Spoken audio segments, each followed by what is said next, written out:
Good morning, councillors and staff and the public. Welcome to this morning's meeting of the Operations Committee. I shall start the meeting with a karakia.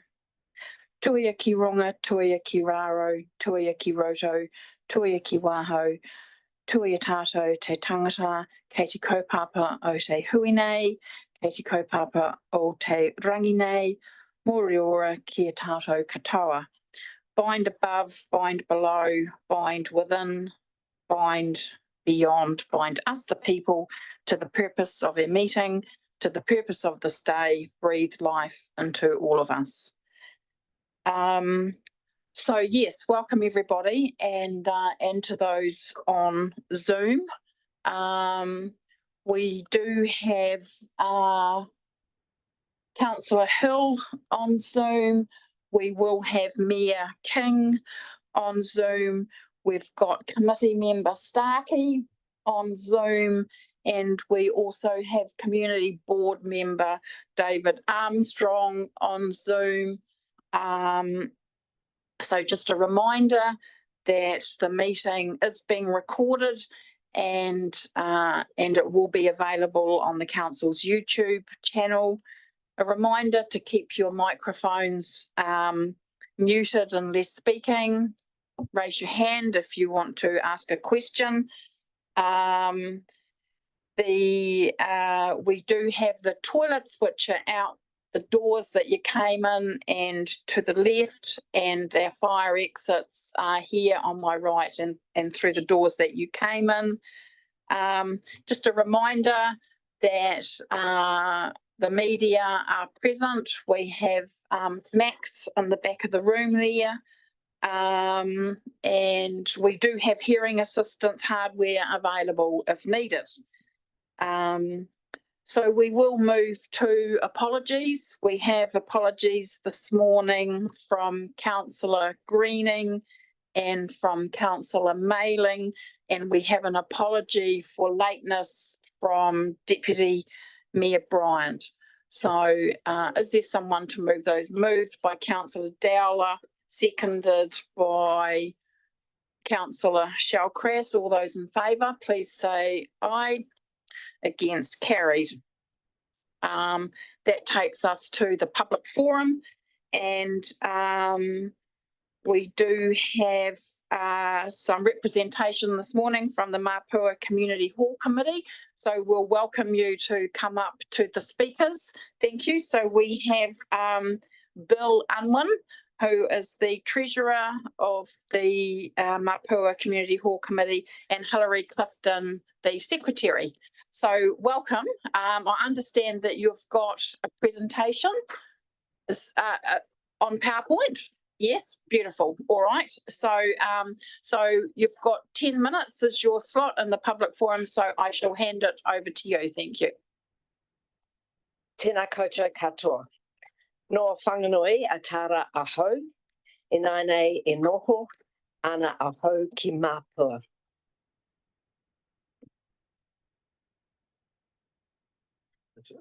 Oh, that one? Yes. Okay. No. Next. Hilary, feel free to sit down if you'd prefer. Over to you. Sorry. So just a moment, please. Yes, Councillor Walker. I'm not sure about that. Yeah, we're trying, so we'll box on. Thank you.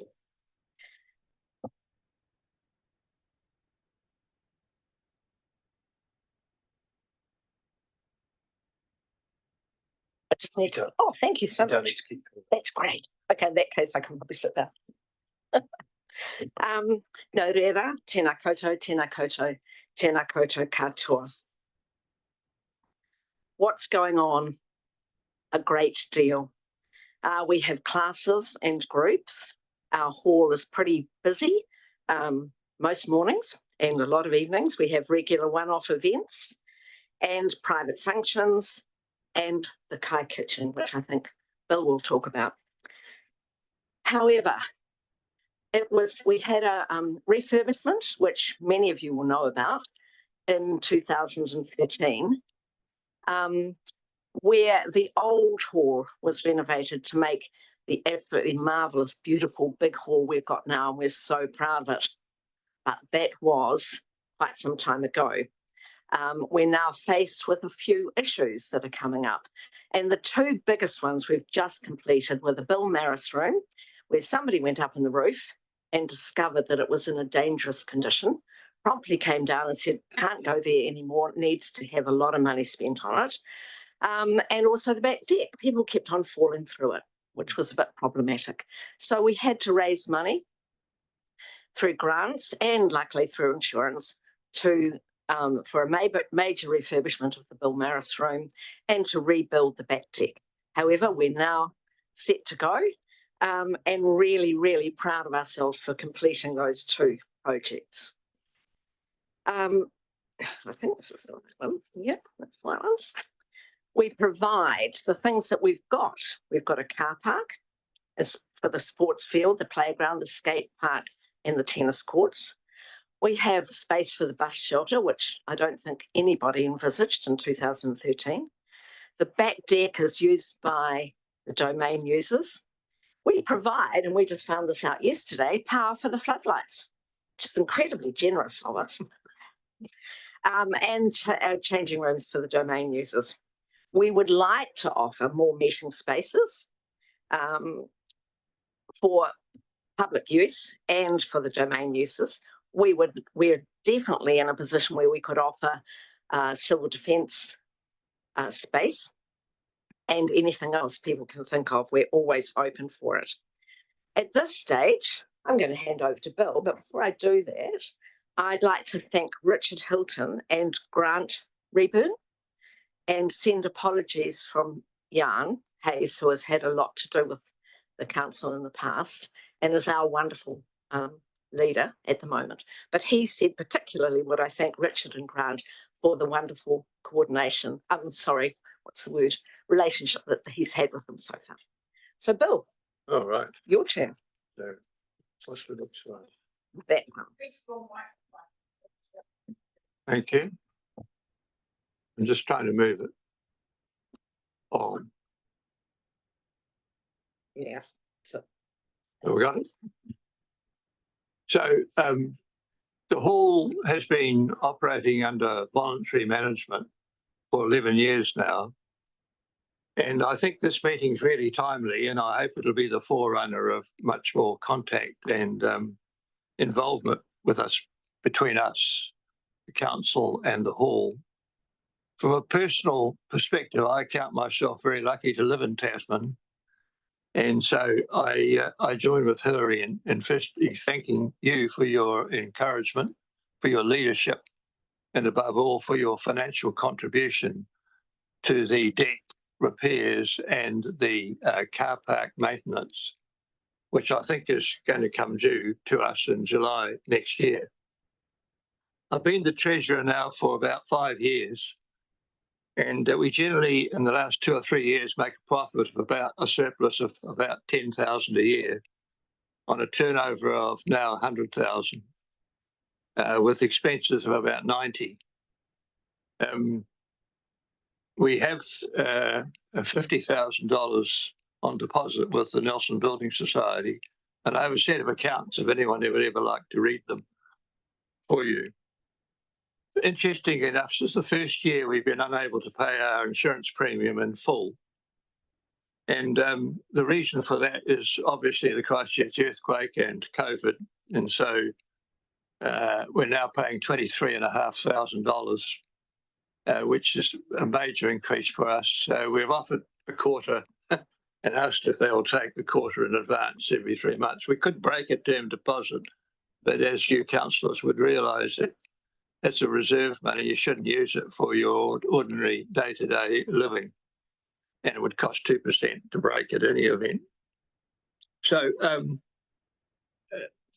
what I'm really saying is that we have a permanent hall coordinator who works 5 mornings a week for 3 hours at $30 an hour. But the rest is volunteers. We're a registered incorporated society. You can flick it along, thanks. which was also a charity, and we're completely up to date with all legal aspects. And not many people are aware of the amazing commercial kitchen that's part of the hall, where a group of residents every 3 weeks does a major cook-up to provide frozen food known as the Kai Cooperative for all the people who are having a hard time and get meals whenever they feel like or need it from the hall. I guess my main message that I would like to leave with you is that we're here for the long haul, but we cannot do it without your involvement and assistance, for which we thank you. Are there any questions? Right.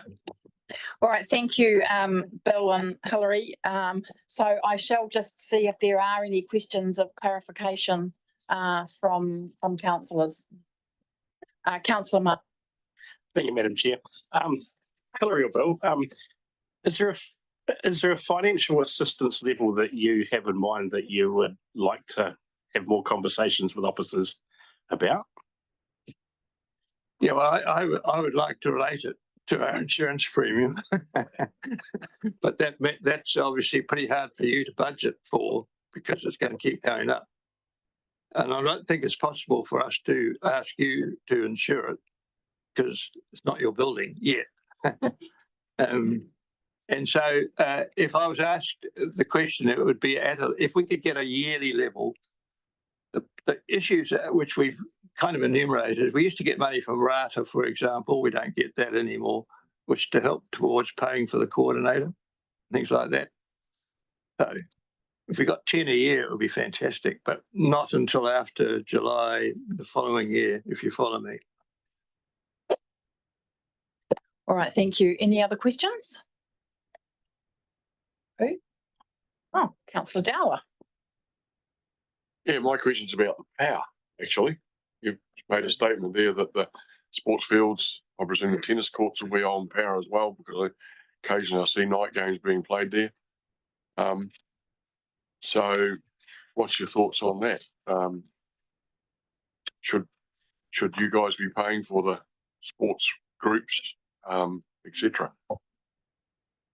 Well, we're a community asset, so we have to look after the community, and we have sports clubs coming into the hall and using them as changing rooms. I think we accept that. I presume we charge them something, but it'd be minimal. We may be able to charge them more. I'm not sure why we pay for the floodlights, which are there for kids to practice on, but it's historical and we live with it. That's fine. I was just trying to check and see how much the power is that we pay. I can't see it here. Electricity, yes, it's 4,000. Sorry, it's only it's 4,800 a year. All right, thank you. Well, that's definitely something to think about. And I see Richard's nodding in the back, so we'll leave you with that thought, Richard. But thank you very much for coming in. I mean, it is a wonderful community asset, the hall. I've been to many meetings there.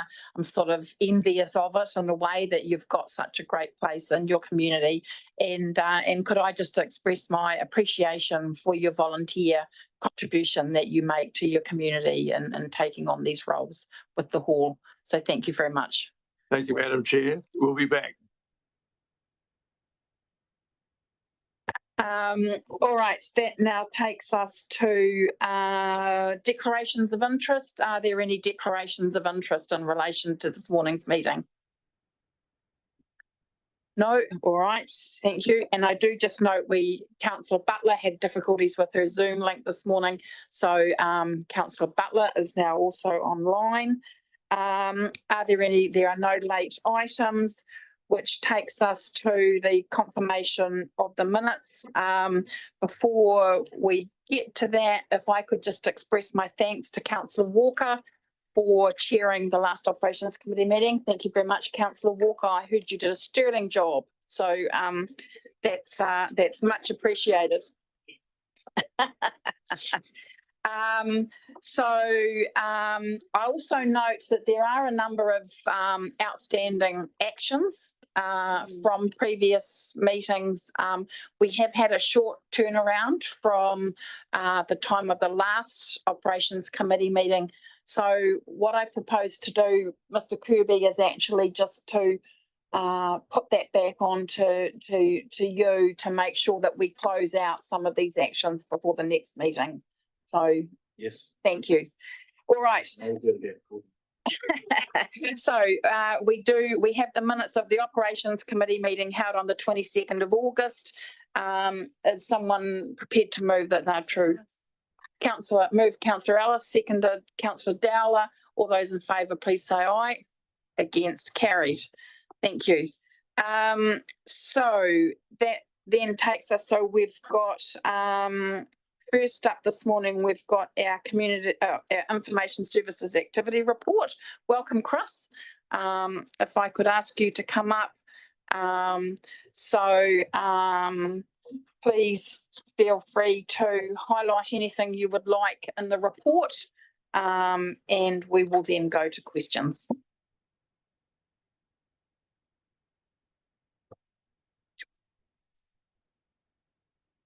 Just conferring the college. Good morning, everybody.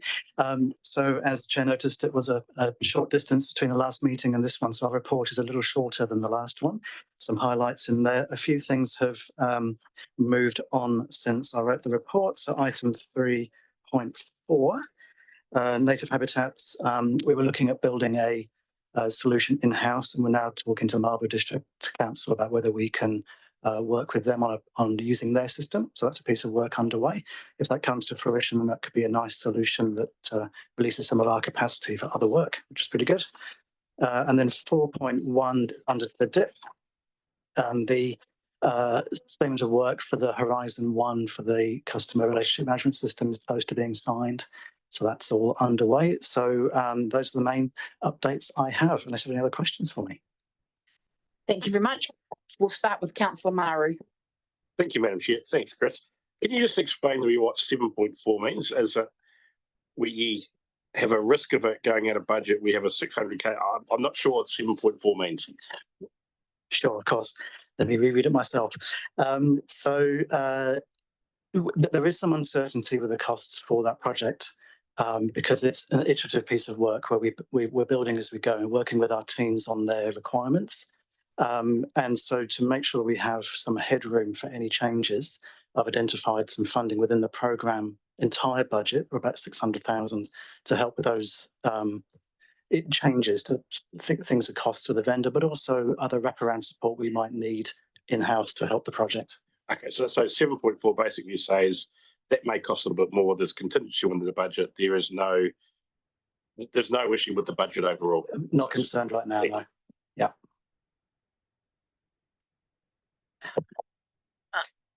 Right. Oh, need to be looking up on Zoom. Just a couple of questions I've got myself, Chris, if I may. Oh, everyone's looking on Zoom. Thank you. So just in terms of the work that we might be starting to do to replace the finance system, how are we working collaboratively, perhaps with our neighbouring councils? It's a very good question. Any thoughts on that one, Steve? You promised the question. Yeah, through the chair. I'm just trying to think of the best way to articulate this. We've had a number of conversations with not only neighbouring councils, but councils that are further afield. And the issue that we often come up against is what I categorise as being asynchronous investment cycles. In other words, let's talk to Nelson, but unless it's in their long-term plan, nothing's going to happen because they don't have budget, they don't have funding for it. And so our conversations have been more focused around how can we bring alignment to those investment cycles so that the two councils or multiple councils can move forward together. Having said that, as Rob's just reminded me, we have been having conversations both with New Plymouth District Council and Environment Canterbury The latter having an RFP in the market now for a new system, which is a Microsoft system and closely aligned to the sorts of things that we're talking about. And we are having conversations with New Plymouth District Council, who are in the early stages of considering their RFP. The idea being that if we can go together with, if we can align our requirements for a new system, that opens up the door to us then having shared investment in a capability. But I want to stress at this point that we wouldn't be talking about a single finance system for two councils, right? We would be talking about a single set of requirements that might be more cost effective for two different councils to invest in. Okay, because you don't have to do some of that work twice. The other thing that we've done as part of this DIP project is we have upgraded our current finance system, Merlin. We've gone through Project Merlin, we've gone to Magic in the Cloud. That puts us on the same version and the same footing as Nelson City Council. So that means that it is easier should we wish to transition our two councils into something different at some future date when the planets align. Does that help? Well, yes, it does. No, thank you. I think, I mean, it gives me confidence that you clearly understand the opportunity, and I understand that sometimes these things are difficult to actually bring to fruition. So I'm satisfied with that. And I guess my next question is, could you just remind me within the DIP program when we might be working on our key external facing system as in our website?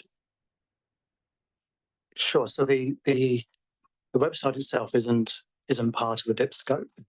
But what we are working on with the CRM project is a way to get the workflows out to the customer, out to the outside world. So that's where there is a link with the website. So we won't be revamping the website, redeveloping it as part of the DIP. What we will be doing is looking at ways that we can connect transactions through to the website from the new system. So say the dog registration process will be a bit, I'm imagining, somewhat like your NZTA car rego. So it's an online transaction that will have a portal onto the website. I guess I was thinking more the search function, but no. Okay. All right. I'll leave that. Councillor Ellis. Thank you, through you, Chair. Nice to hear that we're working with potentially Mapua Council with the Native Habitats program. Hopefully that'll mean some positive movement in any budget somewhere, so fingers crossed for that. Can I just please have some clarification about 7.2, where the CRM project horizons are going to be more front loaded, so that could potentially, what do you envisage the impact on that in the short term? Because I know what I'm seeing in my head and I just want to see where that is with you. Sure, to the chair. So it's a funding phasing more than anything. So when the RFP was done last year, there was a proposed set of horizons with prices attached to them as a starter to have negotiations with. As we work with the vendor to develop those timelines, they shift, because we understand the job more. And so what's happening is that the third year is much reduced in price, and we've brought forward the work into this year. So through the annual plan, we'll go through the process of resetting that. So the overall envelope is the same. It's just what the spending profile is earlier, because the way that they phase the work is earlier. Are you thinking of impact on change in people more than the cost? The rates, yeah, that's yet to be worked through with the annual plan process. Yeah. Thank you very much. My colleague has also reminded me that we did rephase from last year into this year to bring money from last year into this year to help offset this year's rates amount. So there's sort of swings and roundabouts, I guess you like, of us as we rephase the programme. The order of the change is probably sort of around the $300,000-400,000 mark. Yeah. Excellent. All right. So we do have a resolution up there on the board, which is to receive the report. If there are no further questions, moved by Councillor Maru and seconded by Councillor Walker. So I'll put that resolution. All those in favour, please say aye. Against, carried. Thank you. Thank you very much, Chris. Oh, Rob, yes. Kia ora, through the chair. So just to let you know that this will be the last time I sign off the IS report to council. As of the 7th of October, there's going to be a slight change to management of IS. So at the moment, the function for information science and technology is going to be split in half. And so that goes back to Steve, the information services. So even better outcomes. And what we're doing is making the environment come out from the shadows and be much more obvious. So I'll still be around the table, but representing the environment and not environment and information science. So it's very positive change. I was just about to say, well, thank you very much. Thank you very much for what you've done in this space so far. Thank you.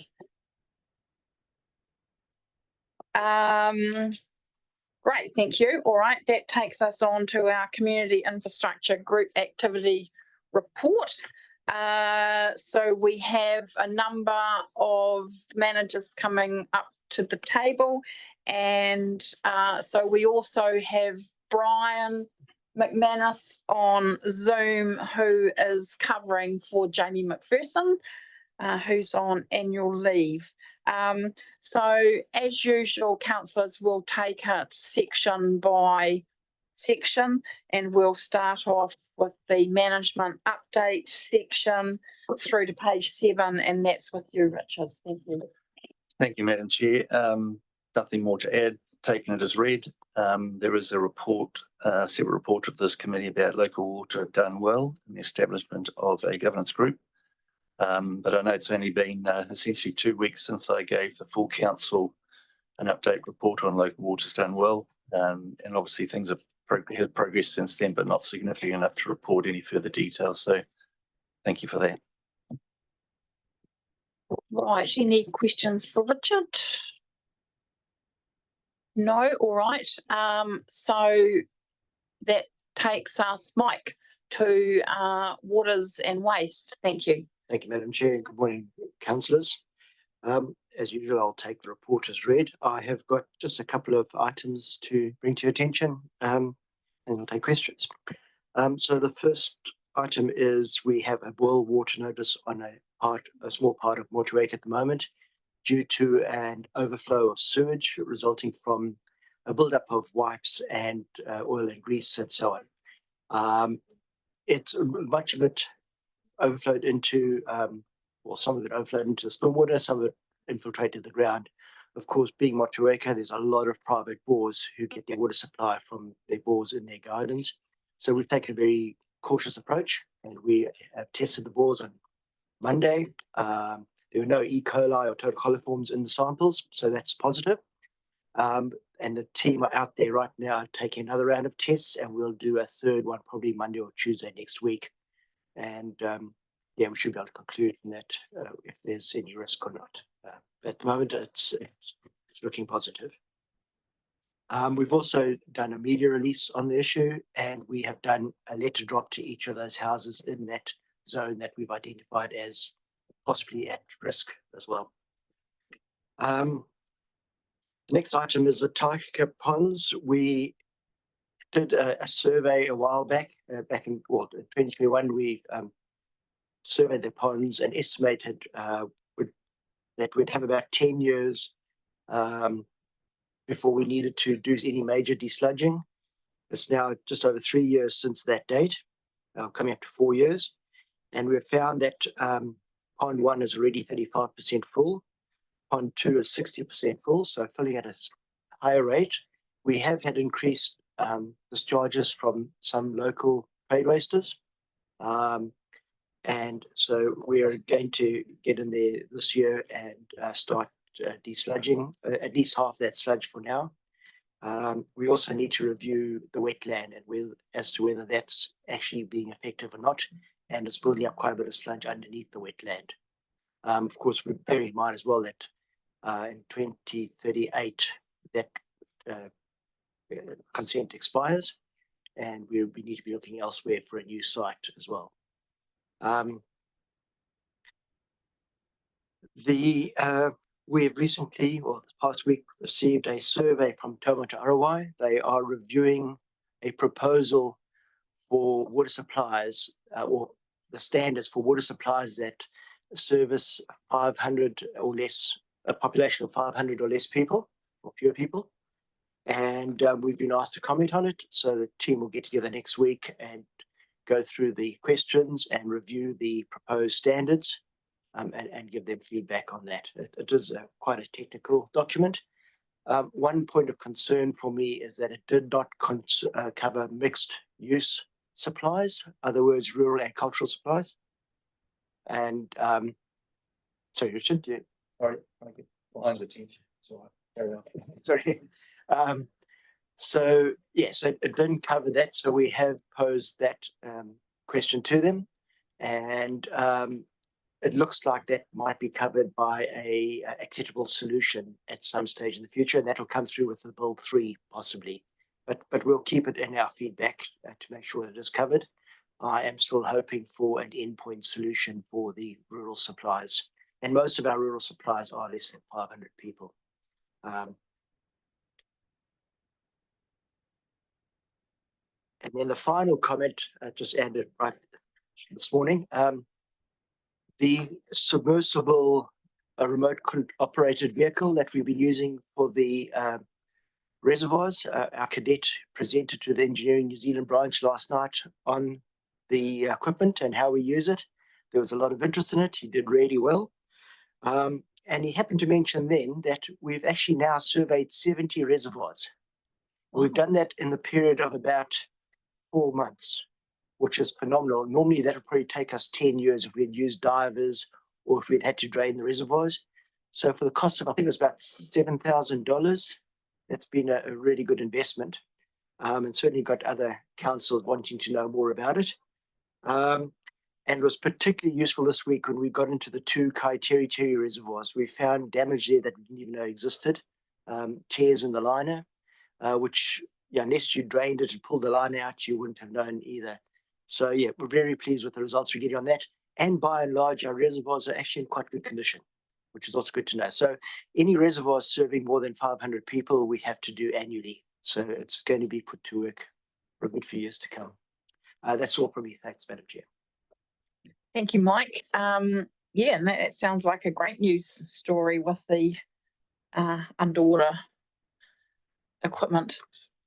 Yes, all right. So moving to questions, councillors. Councillor Hill. Tēnā koe, Chair, through you, kia ora tātou. It's a wee ways off, but just wondering if the sludging process is a bit smelly.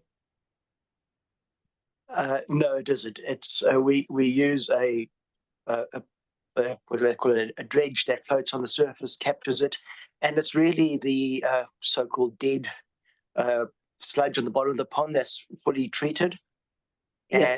And then we put it into bags to dewater. Thank you. Just thinking about the people that live sort of nearish there and impacts on them. I imagine you'll be all over that, should there be any. Absolutely. It's a thing we've carried out at Motueka, Collingwood, Takika, Upper Takika, and Tapawera as well. So it's and we've never, that I recall, had an issue with odour. No. Great. Thank you, Councillor Hill. Councillor Ellis. Thank you, through you, Chair. Just a quick question. 4.1. There said there's been an increase in water supply contractor jobs for this year. What impact has that had on the budget, and what impact will that have going forward?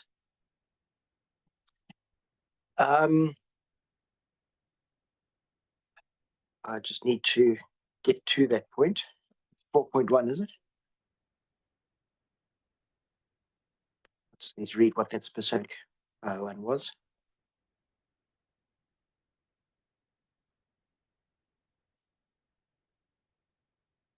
Oh, you're talking about the graphs.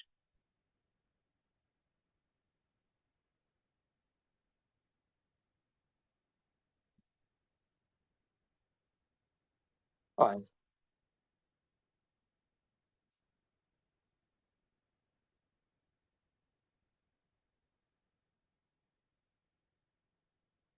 Yeah, no, this is more a recording issue than actual work done. We were doing the work anyway.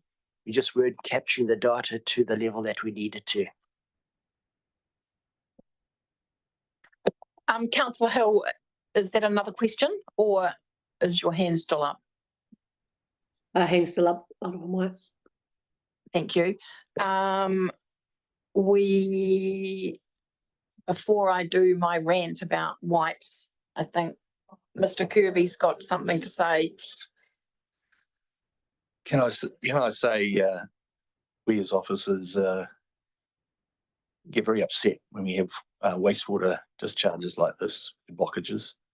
And of course, everyone kind of pokes the council out, but we really encourage the community to be very careful what they flush down. We've made this message several times.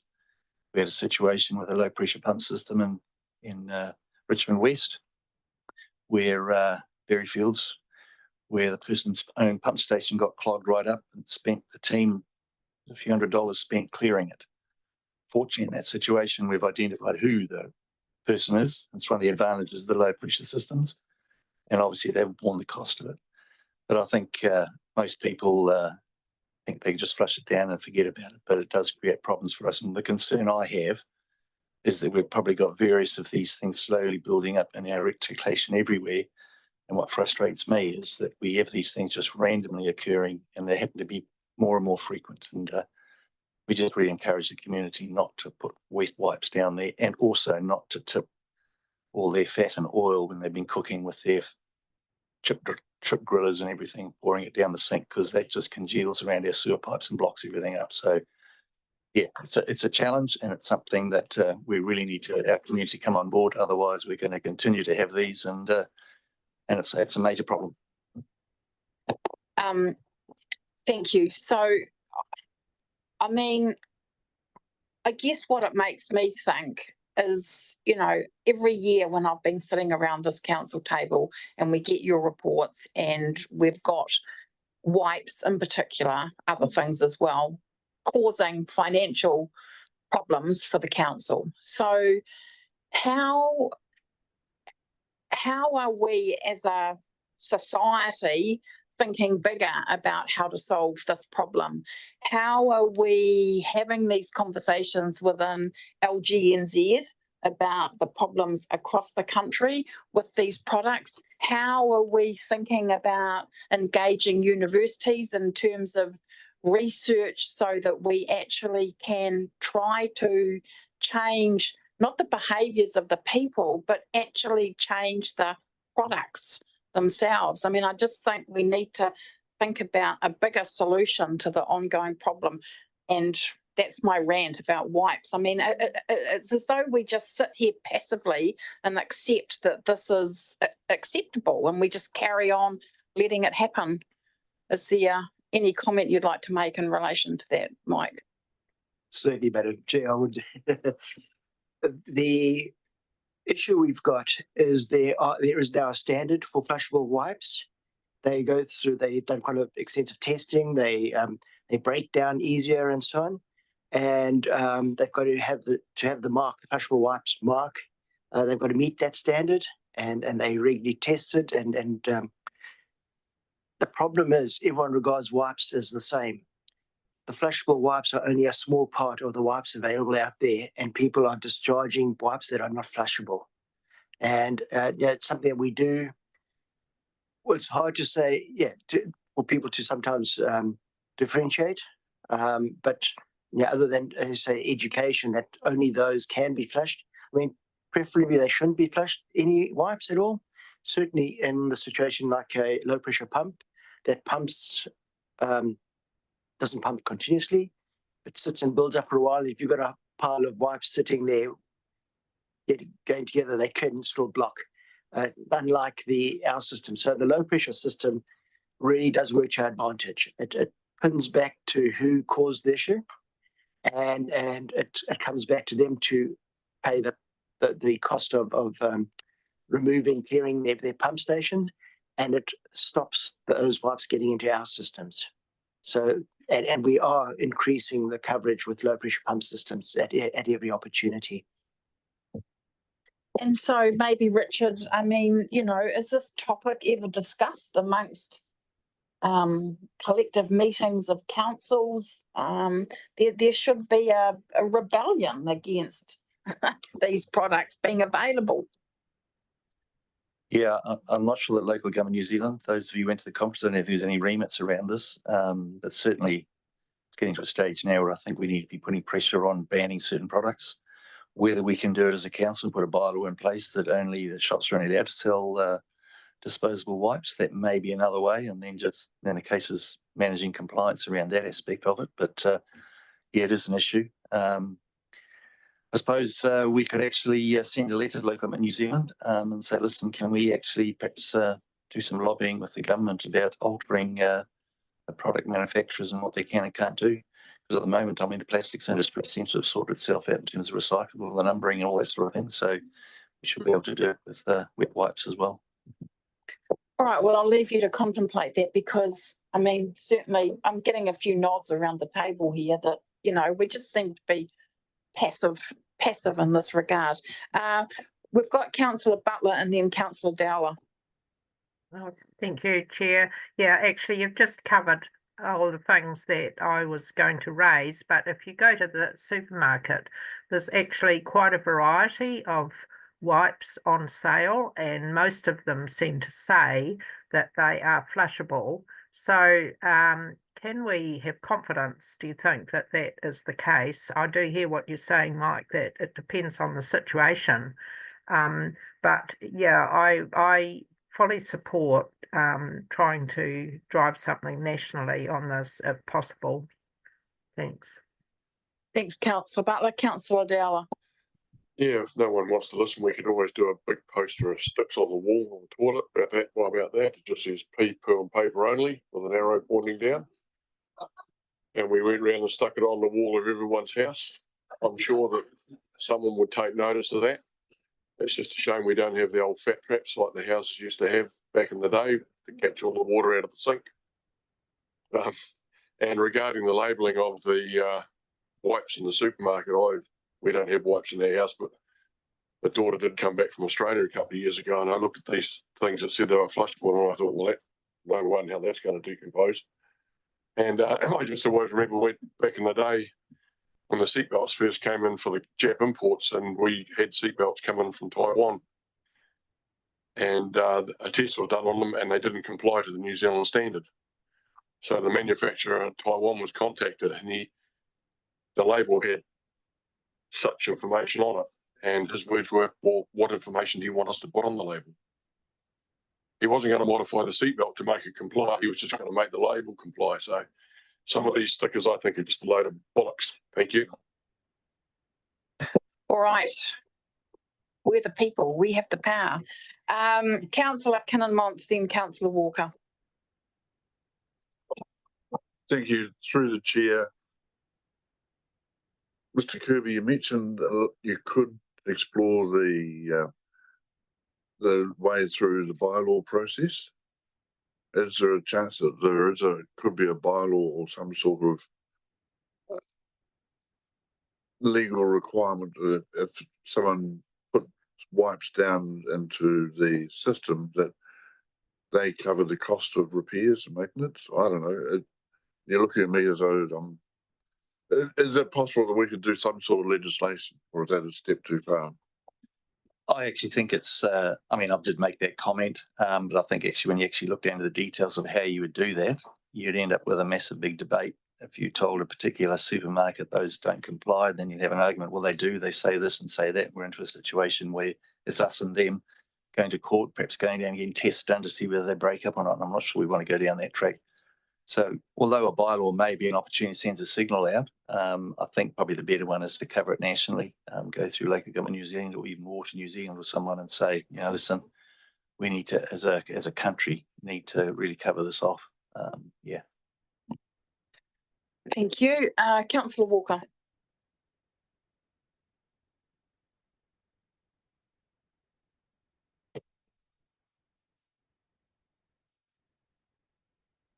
Oh, thank you. Thank you through the chair. Just a quick question. So with the current version of wipes that are supposedly flushable,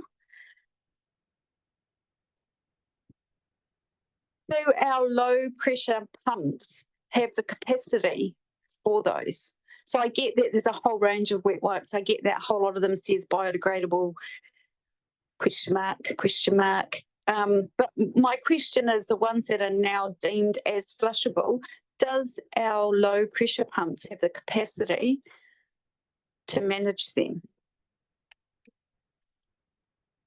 Yes, certainly. And the reason we only accept 2 types of pressure pumps, and we have tested them. We had a test run, was about 18 months ago now, I think, where we put was it a leg from a pair of jeans, a bag of flushable wipes and other wipes as well. And there was something else they stuck in there, raggage of sorts. And these new pumps actually chop through it fairly easily. Yeah. So yeah, but we don't have the same. We still have quite a few pumps that we no longer use in the system. So just to follow up on that, moving forward, when our pumps need replacing, will we be putting in the model that can chomp up said product? And how far down the track before we're replacing those pumps? I'd say minimum 10 years, maybe 15 years. But we've got a brochure and a set of conditions that people sign up to when they take on or they purchase a house. They've got to comply with the conditions with the pump, and it's really their problem what they put down there. And if it jams their pumps, that cost comes back to them. They get the first for a new homeowner. They get the first blockage cleared for free. Then after that, it all comes back to them. Thank you. Yeah, Mike, I just note in the report, it says we've been requested by Kaiteritieri Reserve Board to remove our public place recycling bin. Does that mean to relocate it, or what does that mean exactly? Yes, it does. We have presented them with some counter options where we could legally put it. And at this stage, we wait to hear back, but it's likely it won't be moved. All right, and then finally, we've got Councillor Allison, then Councillor Dakey, and then we'll probably move on. Thank you. Sorry to have seen hit at the cherry, but this wipes thing is just doing my head in. It's such a waste of money. Can we actually take some action now and send a letter to the relevant minister to actually get off their butt and do something about it? Because, I mean, Consumer have been doing work on it. There's been a lot of discussion and nobody's actually moved. And it's time we actually got some real momentum behind this, and we can take this action we need to get something done about it. It's a complete waste of our money. Mr. Kirby. Oh, Mike. These flushable wipes are actually very new. It's only in the last 6 months to a year or so that they've got a standard, and they've got to meet that standard. And that came from pressure on the government and so on. So I don't think that's actually gone full circle to see the effectiveness of that yet. The issue is the non-flushable wipes that you can buy, like, I don't know, for removing makeup and for babies and all that stuff. They are not flushable, and that's the issue. So the industry has responded. All the major players have now produced flushable wipes, and those actually are suitable. But it's no different to people throwing diapers down the toilet and clothing, and we have an issue with people that just don't care. But what's in these things as well? I mean, they might mesh up in the system, but what's actually in them and what's going into our environment? All right. Well, I think probably we're all in agreement. I think, Richard, we'll leave it in your Thank you.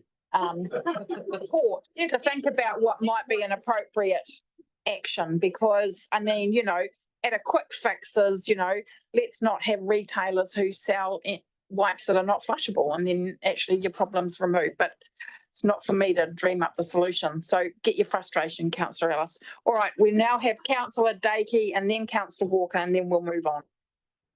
Thank you, through the chair. Mike, 4.2, so I'll try and say dichloric acetic acid in Dovedale water supply. So obviously it exceeded the maximum values, and Te Mata Arawai were notified. Do the residents get a notification? That's my first question. Are they notified that there's been an exceedance in 4.2? No, they don't at this stage. This is the reporting we do is back to council. And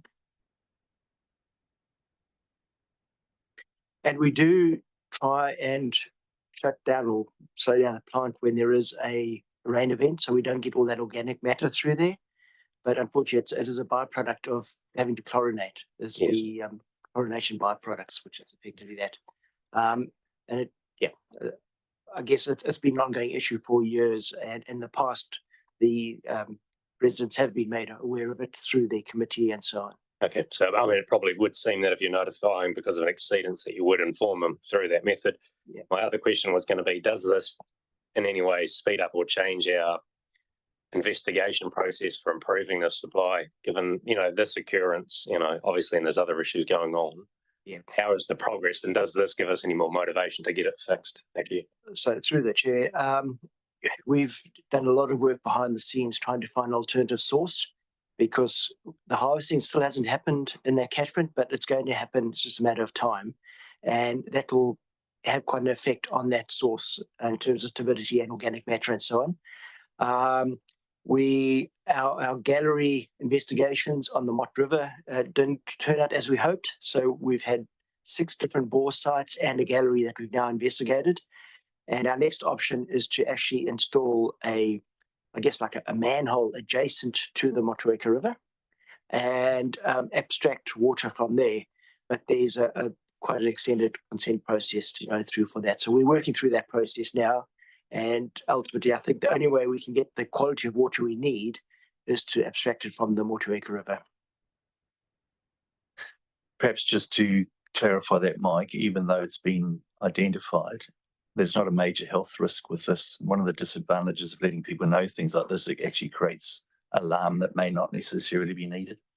So, it's like chloroamines. I mean, chloroamines, as Mike was talking, is one of the byproducts of organic and water. And if you have lots of chloroamines, obviously it is fairly dangerous, but minor amounts is, not a problem really. Yeah. All right, Councillor Walker. Thank you, through Chair. Just a quick question around 4.21. Can I have an update on the progress of the investigations that are underway with regards to the storm mode on the stormwater gates in Mott, Wharf Road?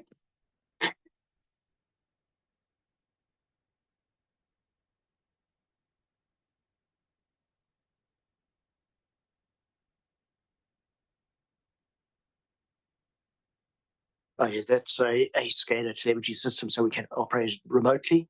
We are making progress on that. As far as I know, was it last week or the weekend before?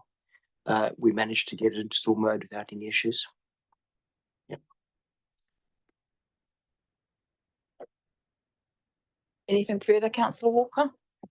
So the weather event prior to that, we obviously had a problem because we had some feedback at this operations committee meeting over that. So are you saying that whatever the problem was has been mitigated, or was it so it's dependent on the level of the water? We have to move the gate only when the water level is around about the same on either side. There's very little tolerance for a difference. Yep. As soon as there's a difference in height, the pressure, the unequal pressure on either side stops it moving. So it's a matter of timing, and we've got to make sure that we get that timing right. So do we have a level of comfort that we've now got it so it will automatically happen and we don't have to rely on a staff member actually activating it? Because that was our problem last time. I believe so. Yeah. All right, thank you. Thank you very much, Mike. And we shall now move on to the program delivery update. So we've got your report Russell, thank you. And this takes us from pages 23 through to 59. So over to you, Russell. Thank you. Thank you. Take the report as read and just have update a few highlights. Firstly, Port Taurakaui. The main contract is starting to wind down. There's still a bit more work to do, but not much. And they will start to demobilise the next week or two. A lot of their team and some of the heavy equipment will move off site. There's still a little bit of tidying up to be done, but they will be largely out of there by October, November. At the same time, in October, mainly November, we'll start to mobilise for the building office, which is good timing because we've got less machinery on the site. One lot's moving out, the other lot's moving in. The other one is there was a comment here in our report. I'll tell you which page.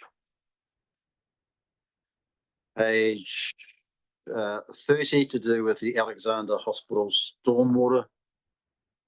We had in this report that we were going to cancel the project, which is not quite correct. We're going to continue some of the project. There's some work around the hospital which we can't do because we haven't got all the money and we don't have all the access we need to properties. But we are continuing on some work at Easby Park to help mitigate some of the stormwater. And we'll keep you posted on that. Otherwise, I'll take questions. Yes, Councillor Killenrock. Thank you, through you, Madam Chair. Page 27, project number 1340. Not trying to West Phase 1 program.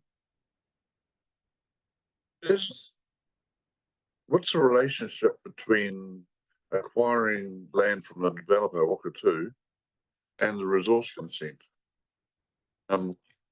Is one holding up the other, or there's obviously some relationship in there? So to me, it looks like there's a blockage happening or about to happen.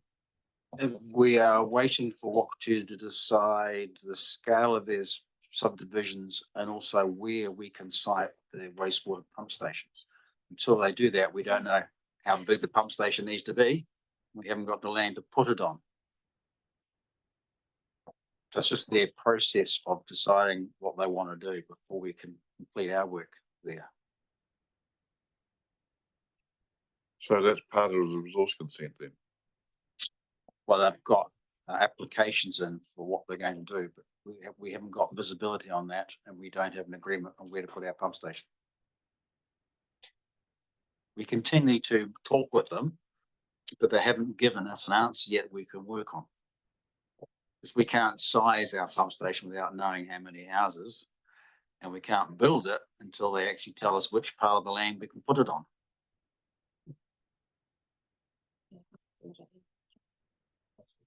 Okay. Oh. Can I just add, they've got to put their resource consent in and get consent first.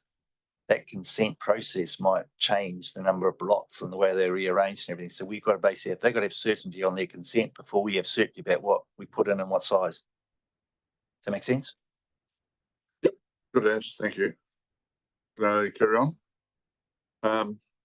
Page 29, project 154, FDS implementation program. It talks about a board being established to provide governance oversight. Is there any way you can just expand that a wee bit? Yes, I can. Your thoughts? And I can also pass over in a moment to Richard, who chairs that board. The future development strategy is a very large piece of work. It's one of our biggest spends. And therefore, it's quite important that we join the dots between the various parts of the council in terms of service and strategy, infrastructure, zone changes, etc. So there's a good connection and decision-making group to oversee what is one of our major parts of our program. So I'll let Richard also give comments because he chairs that group. I think Russell's kind of aligned. It's basically trying to align our planning teams with our infrastructure teams, with their consents teams to make sure that as applications come in, they're within our infrastructure program. As you can understand, there are challenges there because infrastructure is not flexible, whereas the FDS is very flexible. And so a lot of it is just trying to second guess where the development's going to occur. For instance, we know that there's pressure on development at Wakefield. We've got a program for upgrading the water and wastewater from Richmond right through to Wakefield, and that's, I think, programmed for 27, 28, 28, 29.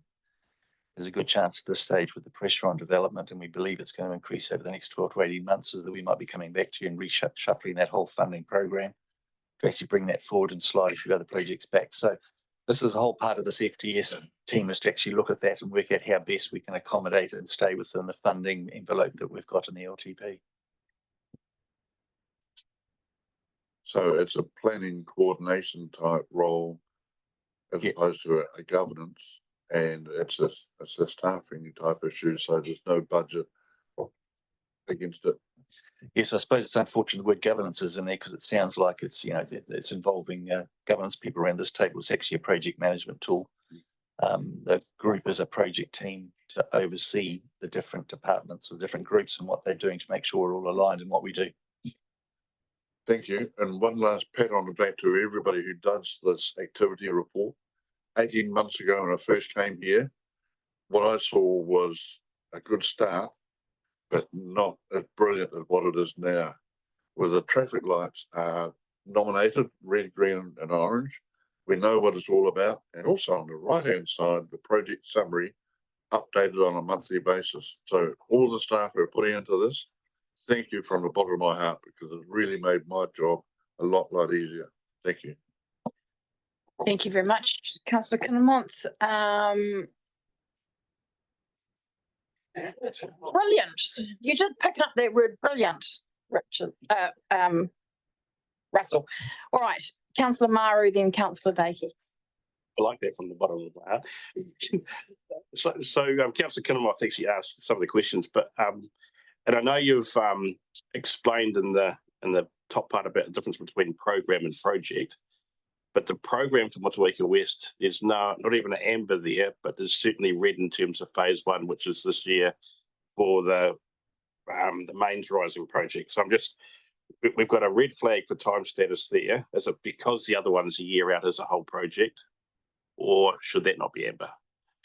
Well, the program is a collection of projects where there's multiple projects trying to achieve the same outcome. We call it a program of work. Yes. And various parts of the program can be on time or not, because some of them are doable and some of them are paused for various reasons, which may be difficult to overcome. So what other parts of the Motueka West wastewater project are on time and okay within the program that isn't the new rising main? In that sense, a small piece, I can't give the exact answer, small piece of the puzzle that hasn't been executed, so it's not totally finished. And sorry, the majority of it is. I think I asked this one last time in terms of 1342, and I think I got the answer, but just checking the Whakawera Winoy Street roundabout that the application has been formally submitted for the change of purpose of the funding. Yes. Yeah, thank you. Cheers. There might be one more. Hang on. Scroll. Sorry, Madam Chair. Maybe there's not. You can always come back in, Councillor Maru. Councillor Dakey. Thank you, through the chair. Broad Creek Cycle Trail Bridge, it's a new project in there. I noticed that it's got a funding amount. It's just trying to figure out.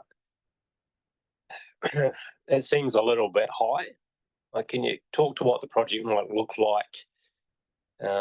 Given, I mean, we're widening the estuary, and obviously we have to go across it, but considering we're pretty much constructing the estuary, I hope there's not massive consenting fees or such. Yeah. And just how we arrive at that, because, you know, a lot of the cycle trail currently is boardwalk rather than bridge, and considering it's just a cycle bridge, could you just speak to sort of what the project might look like since it's a new project?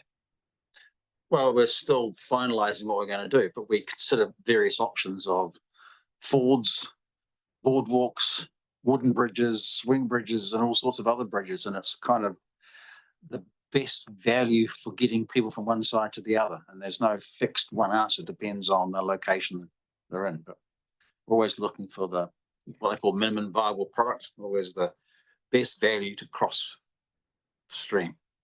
And we have a variety of bridges around. around our district are of varying sizes and they changed. So we get the best value. If you take Roxburgh Bridge, for instance, that's one style. Baton River's got a swing bridge across it. There's down in Richmond here, we've got a couple of steel bridges. So it's really what's the most cost effective for the job. And I'm good to hear you considering that, because I would worry that we built something rather elaborate and then really we could have done the boardwalk. So it sounds like you've considered that, which is good. Thank you. We do have value for money proposition before we finalise the solution. The other quick question I had is just in the project list, and it might be for reserves as well. When will the accessible inclusive playground appear in this list? Is that coming on board as a managed project shortly? Will we be seeing that shortly in this list? Just through the chair. So in this current financial year, we have some funding for preliminary design work, and so the major work will occur or commence next financial year, but we certainly can look at putting that in there once it's kicked off in the proper way. Yes, it does certainly give councillors more of a level of comfort when you start to see a project as a line item. So I get where you're coming from, Councillor Dakey. Yeah. Excellent. Just a question, if I, page 39, the Upper Mootry shared path. So I'm kind of getting the impression maybe that apart from some complexities around carry forward budget, that actually we don't have any other barriers in our way to making progress. No, we've overcome the land, which was the main reason it was delayed, and yes, we'll proceed.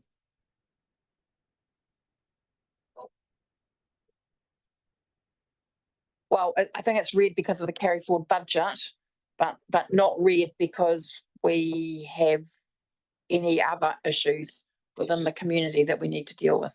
Yeah, cool. All right. So in terms of the program delivery update, any other questions for Russell? No, it would appear not, Russell. So thank you for being so brilliant, and we will now move on to transport. We'll move on to transport.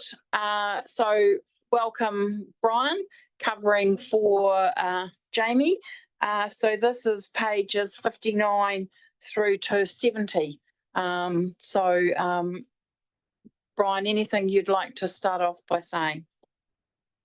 Thank you, Madam Chair. Yep, so I'm just filling in for Jamie for the 3 weeks. Jamie is over in America, and happy to speak to the report. I'll take it as read. I will just add that there's been further works there that probably weren't included in should. We've done just finished quite extensive remarking work in the area, so that's been carried out. And there's been quite a bit of other activity regarding in the mowing space as well. So we're working through that at the moment. But yeah, I'm happy to take the report as read, as I said, and answer any questions. Councillor Maru. Thank you, Madam Chair. And I'm hoping we go to page 68 in this range. So just reading 10.18 and the reduced funding from Waka Kotahi for the work that Jenny does, which is a shame, because that's all the potholes in the world and all the best roads in the world. It's actually the people that use the roads that investing in them is the most important thing. And out of all of those, I'm most gutted to see I don't even know what the financial support is, but the Clued Up Kids was a program that I attended many times that brought in hundreds and hundreds of primary school kids. So I'm just wondering, what was our financial support? Was it just a minor one? Can we find it from somewhere else? But that top end investment on road safety, it's gutting to see that budget go down. And it's an area I would hope that somewhere we could find something to fill some of that gap. Yes, thanks for the question. Unfortunately, I'm not all over that sort of side of things. That's probably more something, Jane, but I'd be more than happy to look into that for you and get back. Perhaps I could add to that, Madam Chair. Jamie's bringing a report to Council in October on the effects of all these cuts. So you'll be able to ask that question then. Deputy Mayor Bryant. Thank you, Madam Chair. Apologies for lateness. These Teams meeting went on a bit longer than I thought. But anyway, so yesterday yourself and Brian and Drew and I had a look around some of the network, and yeah, it's really good to see how busy the contractors are there out there doing their activities, getting ready for resealing in a number of sites, and you've got a list of all the work that are done or undertaking on page 66. I just did have one question about this table, Brian. Just near the bottom, it's got unsealed aggregate. I'm assuming that means metal for the roads, and it's just shown as cubic meters, 1496. What would that relate to in kilometres of metalling? Yes, just for the aggregate, you've got the cube and then you've got the grading Ks things. So the aggregate, yeah, that would vary greatly on the actual cube, depending on the applications that they're putting in, whether or not they're putting in like a sheeting, 100 mil thick, 50 mil thick, what aggregate they're using, whether it's a 30 or a 40 or a 20, like a wearing course. So I can, if you like, take that away and work that. Not too well. I just wondered, because like we decided to increase metalling, didn't we? And I'm just wondering, as a proportion, would it be similar to like the grading, or do you think it'd be, because it wouldn't necessarily be going on graded roads, would it? No, that'd typically be going ahead of the grader. The areas to be assessed as a requirement basis, what's required, type of aggregate, amount, depth. If we can work it out quickly without too much cost, yeah, I wouldn't mind knowing. Yeah, no, that won't be. I'm sure I can give you that figure, supply that today if I can get that through to hit what that cube relates to in kilometres. That won't be a problem. But it certainly that table also does show the range of activities our contractors are carrying out, which is really interesting. And also, yes, we see them doing the envelope mow and had some discussion with Drew around that. And around whether it's better for them to have a contractor or a subcontractor. And I think at some stage we'd also want to have a look at the mowing, but the chair might lead on that if she so wishes. Thank you, Deputy Mayor Bryant. So just to touch on that point, I mean, I think it's worthwhile everybody understanding that communities do raise questions about our approach to roadside mowing. And I guess that the questions are along the lines of, well, why did we mow then? Because actually this is a part of our district where the growth hasn't really started, and we seem to send the mower and actually there is no point to it. And do we take into account the seasonal fluctuations and the rates of growth in those roadsides, and can we reconsider our program? So I think, Deputy Mayor Bryant, I think the message was certainly heard, and hopefully we can have a better look at the program. Is there anything else you wanted to add? Fine, thank you. All right, Councillor Walker. Thank you, and through you, Chair. I'm just looking at our road safety, and I appreciate the conversation that Jamie is going to come back with a report, because, you know, we're only getting 39% of what we had in our long-term plan on transport roading. That is a big concern, particularly I just look at stats and what's happened on our roads probably in the last 4 weeks, which probably isn't reflected in this report. So we've had a couple of fatalities, some very serious accidents, whether they're on Tasman District Council managed roads or Wakakotahi. There's been a huge cost to our local communities. And I sit here very uncomfortable knowing that we've done a long-term plan, and now that funding that we thought we were potentially going to get has been incredibly slashed. So I thank you that Jamie's going to come back with the report. But I think as councillors, we need to be mindful of the impacts that this is going to have going forward. And it's a conversation that I think we need to get our heads around. and understanding actually what are those implications. Councillor Murray has obviously talked about some of the kids' safety stuff, but these costs cuts are not just going to affect the rangatahi of our community, but our elderly and every one of us as we travel. So a big thank you for the team. Thank you for stepping in while Jamie's away. Keen to hear and have some robust discussions about what does it actually mean and how we're going to deliver and what's our priorities. So thank you. Not really a question there, sorry. Right. There will be questions at the next discussion on it.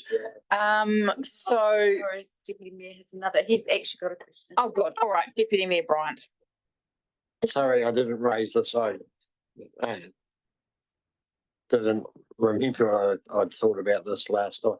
Just in relation, and once again, I'm at page 68. I think, yeah. We're in Tasman Great Taste Trail, and just around how there've been some incidents on it, and we've also received 50,000 of MB funding for a maintenance budget. I just wonder what the specific trial audit findings were, and how will that money be spent over and above the normal budget for that? And also, not sure, Brian, or this might be more a question for Mike, just around progress on the Holt Valley to Waihiti Domain section of the cycleway, unless it's covered anywhere else. Thank you, Mr. Brian. Yeah, that is something Mike was working on, but I can certainly get back to you on that. Certainly, if you could circulate it to Waimea Military councillors and myself. Unless the whole, all councillors want it. All councillors. Why not? Yeah. All right, thank you, Deputy Mayor Bryant. Just a couple of questions from myself and then we'll come to Councillor Walker. Just in the report, paragraph 10.27, and we've got a photograph there of, I guess, the shared path in Brightwater with the sandwich board. And I was trying to relate what we're really saying here about that sandwich board in relation to our proposed public places bylaw. So are sandwich boards under that proposed bylaw, are sandwich boards allowed to be put onto shared pathways or not? Or is the point we're trying to make that actually it wasn't right onto the curb, or was it something to do with the width of the shared path? I'm not sure. Okay. Anybody answer that? No, I'm not familiar with the latest public places bylaw, the details of it. But I know we've in the past, particularly in the CBDs, we've discouraged sandwich boards on footpaths. So I'm not sure why this photo's in here without some explanation as to what we're doing about it. It's just something that's stated. I know on the right-hand side with the planting, we do contact landowners when there's vegetation crossed over on footpaths for them to bring that back, cut it back. So I know we have a process in place for that, but I'm not sure about the sandwich boards at this point, but we'll find out and come back to you. All right, yes, I think it would be just good to make that link to the proposed bylaw and where that's heading and the relationship between sandwich boards on a footpath and sandwich boards on a shared path. So I'll leave that there. And my other question was, do you have any good news to tell us in relation to our property at 11 Waverley Street, or the report mentions that it's likely to go unconditional? We have got a conditional agreement in place at the moment.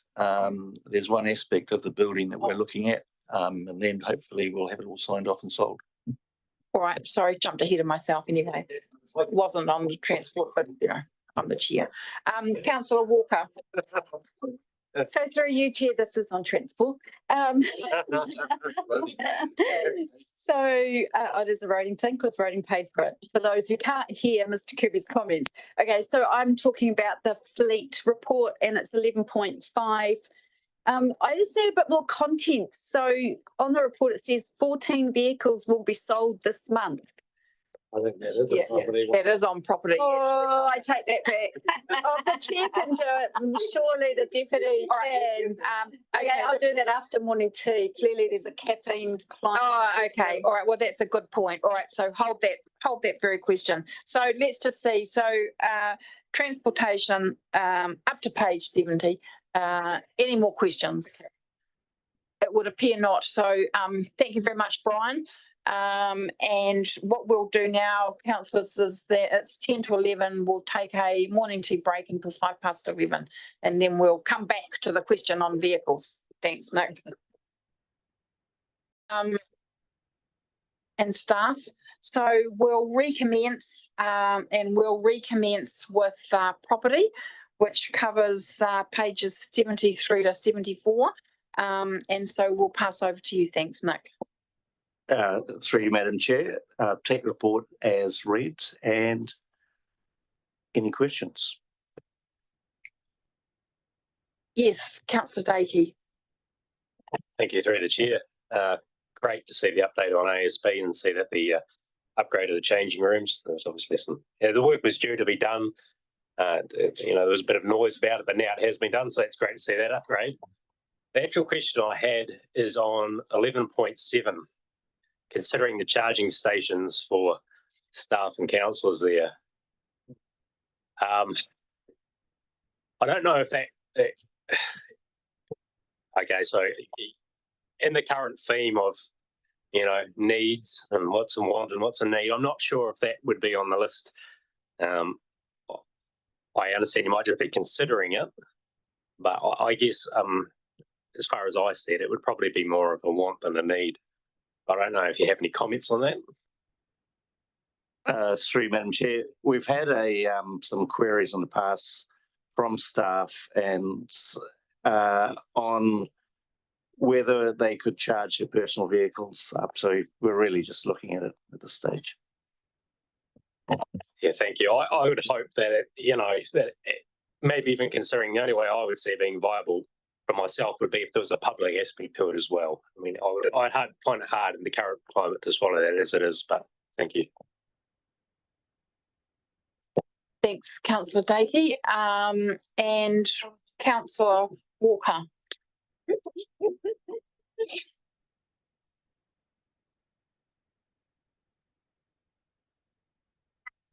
Apologies for my lateness returning.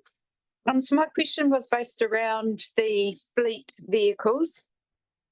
So it says in the report that 14 vehicles will be sold this month. Can you give us some context around why they're being sold?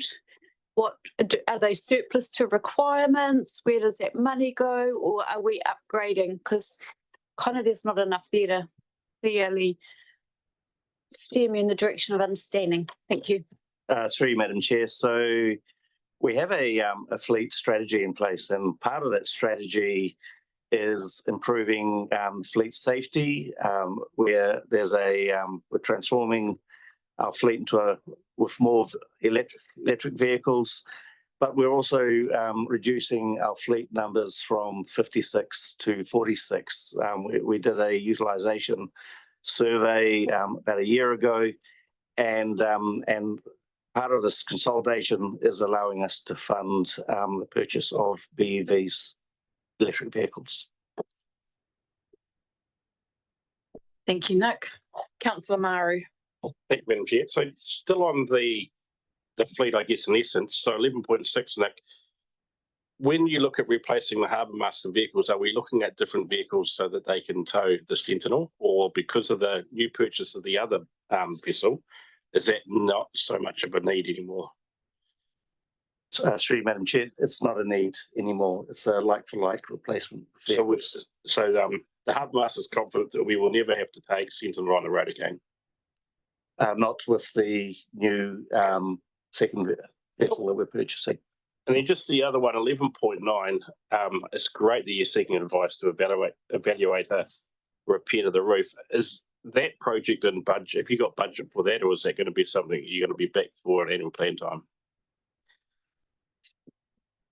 We will need to probably seek funding for it once a solution's been determined. It's quite a complex issue. Yes. Thank you, councillor Killamont. Thank you, through you, Madam Chair. Page 72, events charitable firewood. Good to see you've got it all buttoned down as how you're going to do it over the 2 days. Can I ask why it's in October and not pre-winter? Next winter. The reason we have it in October is it allows the wood time to dry before it's been used in the fires. A lot of the wood will be distributed will be wet, and so it allows some time for the wood to dry. Thank you. Deputy Mayor Bryant. Thank you, Madam Chair. If I could just follow on there. So congratulations on doing this again, Nick. I think it's a really good initiative. In fact, it was so good last year, it was overwhelming. So hopefully, yeah, it looks like you've got a lot better provisions in place. I just wondered about 11.14.2 though, around how the Fire Shop Foundation is going to manage the priority to low income families. How's that going to work in practice, if you can say an open meeting? Well, I'm happy to take it offline if you need to. I guess we're relying on the Five Share Foundation to advise us on that. They believe they can do it, but it is admittedly, it's a difficult issue, and we're trialing some things this year. I can provide you with more detail at the stage. Yeah, we'll be interested to see how it goes, but certainly look much more prepared than last year. So well done. Thank you. See how well it goes. Anything further, Deputy No, Mayor? no. Councillor Shellcrest. Yeah, just one question on the charitable event. Just if you got an idea on ticket price, just can't see that there. Oh, I see it. I'm sorry. Good work. We were talking about $20 a load, which was essentially 2 cubic meters. Great. All right. So we're on property. Any further questions for Nick? Oh, yes, Councillor Hill. Kia ora, thank you, Chair. In terms of the Arts Council building in Takaka Main Street, Nick, is that getting anywhere near a standard where its viability is in question?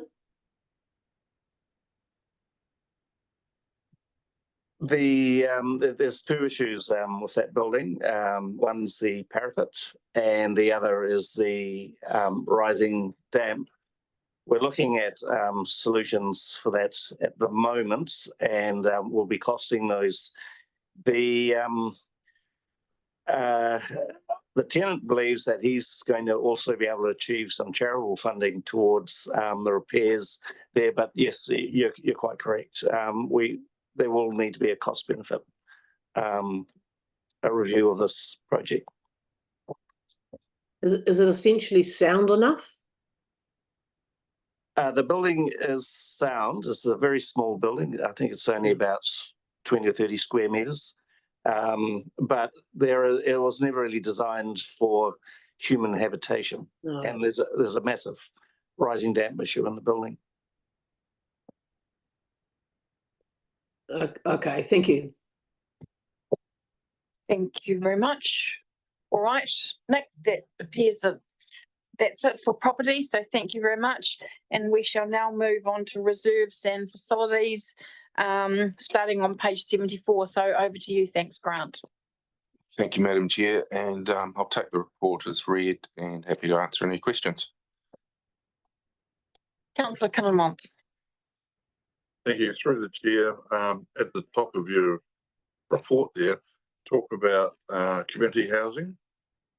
So when a resident leaves one of our cottages, is that a chance then when we take the cottage for upgrade, renewal of carpets, painting and that sort of thing?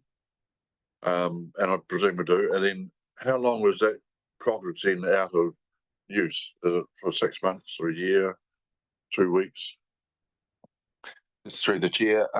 Typically, it would be a reasonably short time, but it would obviously depend on what the condition is like, and once the person vacates, and it usually involves, but as you say, a bit of refurbishment, painting, carpets may need replacing, and we look at things like tubs and other appliances as well. So just from memory, I think the last one probably took about 4 to 6 weeks, something like that. But yeah, sometimes we can turn them around a bit quicker than that. Just one other question. So we have a list of the conditions of each one of these cottages. Is there an opportunity to have one kept aside for tenants who are in other cottages who desperately need upgrade, that we could move them into one of our temporary accommodation while we upgrade one of those cottages, or is that just left on a basis when someone moves out, then we do it then? We don't do any proactive maintenance on cottages. From time to time, we can do maintenance, with the agreement of the tenant, and obviously, meeting all the Tenancy Act requirements. So it just depends on the nature of the work, really, and whether the tenant is happy for that to occur. Thank you, Councillor Kinmonth. Any other questions for Grant? Oh, Councillor Walker. Thank you, through you, Chair. Thank you for your report. I'm too going to speak about our cottages. So my question is more around 12.2, where it says there have been cases where potential tenants have declined the opportunity once they've got to the viewing process because our cottages don't meet what their requirements or wishes are. What is our process and when we register to go onto our waiting list with the information that they're provided? Because these people have been on a waiting list for potentially more than a year, years for some of them. And I kind of find it's a little bit weird that suddenly we've got an opportunity where we can house somebody, then we give them a viewing, and actually it's nothing like what A, they're expecting, or B, meets their requirements. So do we have a package that we give out to people when they're going onto our waiting list about exactly what our cottages have, what they cater for, what you can and can't do in them? In other words, how many whānau can you bring with you? That's one of my questions. And the other thing is that when they're not a good match, do our staff work through ensuring that they're on MSD's accommodation, housing list, or they just dropped off because what we have didn't meet their need? And I have one more question after that, but it's not to do with housing. Thanks. Through the chair, we do have an application criteria form. I couldn't go through it with you in detail off the top of my head, but it does ask all those sort of questions that you would expect in terms of what the requirements are, and then they have to sign that and agree to that. And typically, we do communicate. I think I reported last time with MSD and other agencies just to get a sense of whether people are on other lists or not, and how much in need I guess they are. If someone turns it down, there's obviously some cases hundreds of people wanting a place as well. So we typically have to just move on, and then they'd have to wait until something else comes up. But it's a tough one because sometimes people have varying reasons why they may not like a place. It could be just where it's located, proximity to the sun, and all those sort of things. So.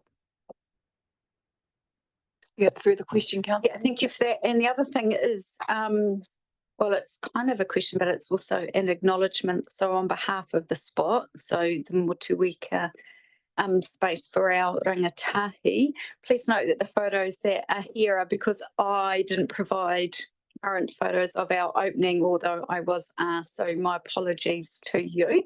So the photos that are there are from the boardroom that we did hire and have a tenancy for a period of time through the rec centre boardroom.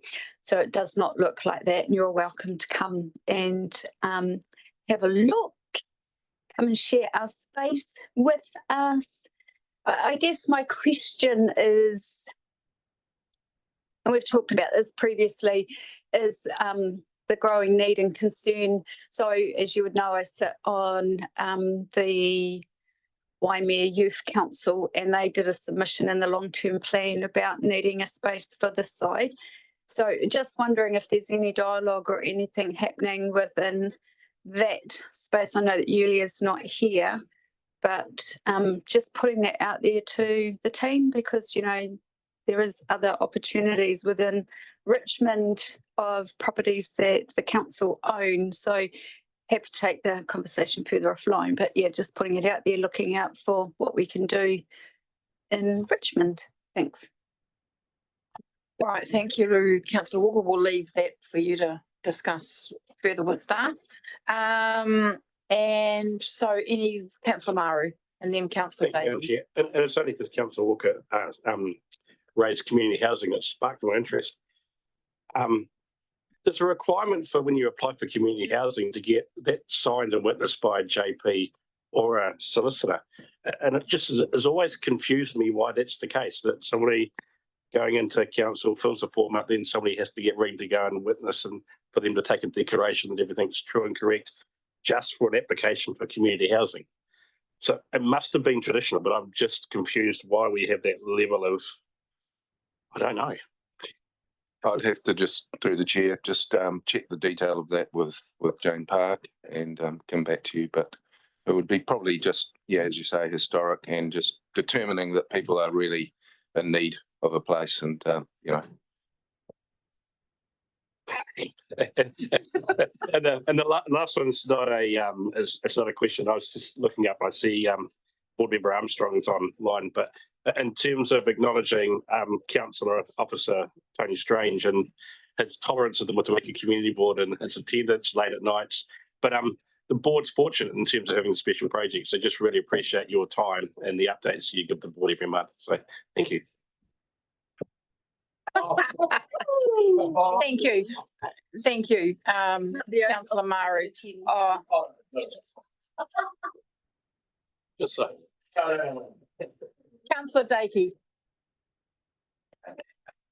Thank you, through the chair. Already thanked Nick from the property team for the work, but at the ASB Centre, thanks to the reserve staff for their effort in getting that resolved as well. Looking much better. Photos look fantastic, so well done. My question or comment is really around the reserves we have in the meadows and berry fields. I think some of the best projects I've seen delivered are where the community gets involved early.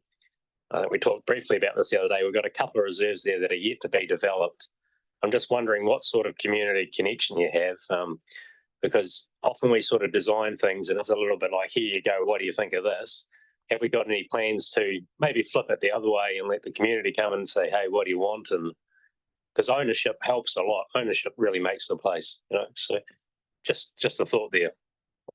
Yep, just briefly, and I'll let Richard comment as well. So I think for some of those ones that are basically green space squares, we have done some preliminary work on design prior to my time here, and but Richard, you might be able to comment a bit more on that. So the reserve that's been done recently is Ascot Reserve. So we presented a rough design for the community. We probably advertised it through social media, but also put physical signs up so that we could engage with the community, so that we could get that feedback. Of course, we get a huge range of feedback from nothing at all, thank you very much, to spaceships and moon landings. So from that, then we try and come up with something that's the majority of the community can get behind. So I guess my encouragement, where I've seen it work really well, is when you start with the community first, and that is those on-site community meetings, playing ground, no design. Just say, what would you like to see here? What could you imagine? We may not be able to deliver it all, so we can temper their expectations. But just with some of those blank ones, let's do it the other way around. Let's not have a drawing. Let's go there and try and get as many people as we can and interested and try and bring them together. And there might be councillors as well. One or two of us might like to turn up and do whatever. But I just think it would be great, way of doing it. Just consider. Yeah, fully agree. And of course, the communities are now fully established. First few years, of course, moving into a new home, getting established, new ways, bits and pieces. But now I'd suspect they would be a lot more engaged, and it'd be a good time to do that.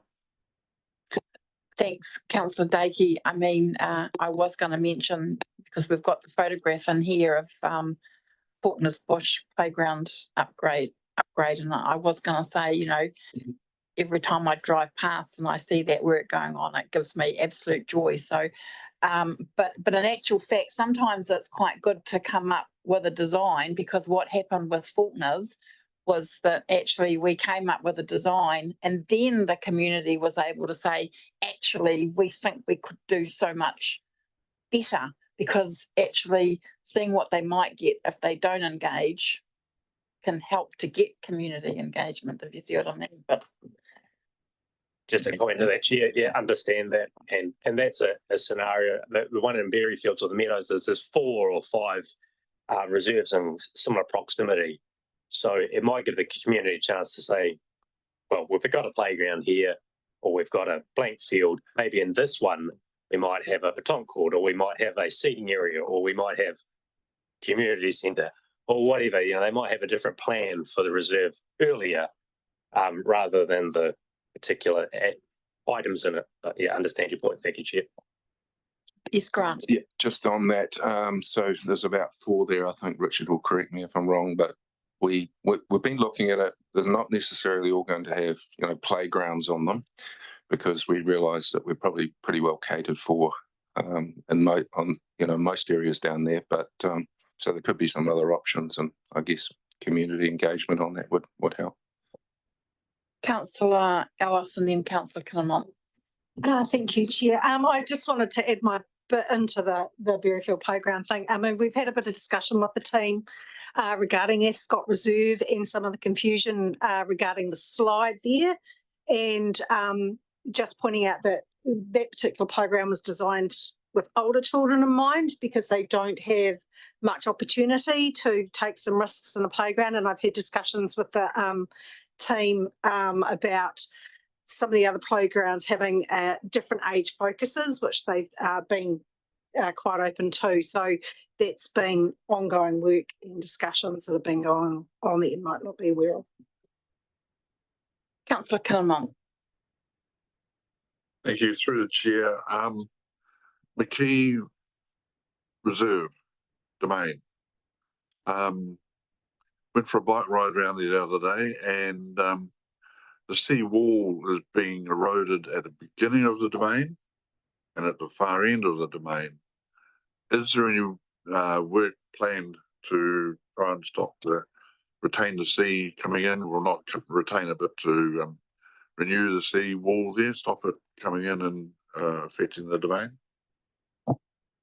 Through the chair, there's no work planned that I'm aware of at this stage, but if it's something we need to look at more closely, we will. If you could look at it, please, because I think especially the top end, it looks like it's going to be eroding and taking out some of the roads there and some trees as well. Yeah, end effects is one of the key issues with putting these seawalls in place. Whatever we do, it's probably going to involve some sort of consent and some work. So it's not just a case of going out there and doing work. There's some planning work to be done. Yes, Richard. Just to add, we are aware of it. The tight surface end at the very far end, it does erode out quite quickly, and there's a cross bund that we keep a close eye on, and we've got erosion close to the playground area. So staff are aware, and we are looking at what we can do. Potentially, it would be on the landward side and not the seaward side, where we'd have to build up the clay bund. That would help with some of the resource consents as well required. But in a major storm, we're never going to save that campground, and we've had 2 flooding events in the last 10 years.